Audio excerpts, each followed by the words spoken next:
السلام علیکم ورحمۃ اللہ وبرکاتہ۔ میرے معزز خواتین و حضرات، حدیث پاک ہے انما الاعمال بالنیات کہ ہر اعمال کا دار و مدار نیتوں پر ہے۔ آپ کوئی بھی نیک عمل کریں تو آپ کی نیت کوئی نہیں ہوگی تو پھر ثواب نہیں ملے گا، اور کسی بھی نیک عمل سے پہلے جتنی زیادہ آپ نیتیں کر لیں گے اتنا زیادہ ثواب ملے گا۔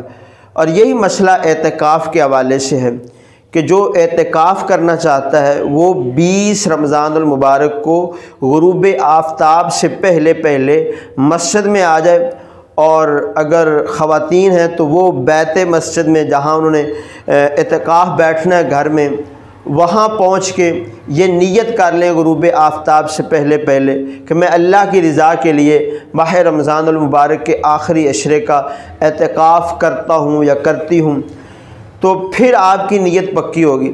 اگر کوئی بندہ اعتکاف کے لیے آتا ہے، اس نے نیت ہی نہیں کی، اس کی نیت نہیں ہوگی تو پھر اعتکاف نہیں ہوگا۔ اور اگر کسی نے غروب آفتاب کے بعد نیت کی، پھر اس کا سنت اعتکاف جو ہے وہ ادا نہیں ہوگا، بلکہ پھر اس کا اعتکاف نفل ہوگا۔ تو اس لیے بہت ضروری ہے اعتکاف کرنے والوں کے لیے کہ وہ غروب آفتاب سے پہلے اپنی اس جگہ پہ جا کے اعتکاف کی نیت ضرور کر لیں۔ اللہ پاک آپ سب کا حامی و ناصر ہو۔ جزاک اللہ خیر۔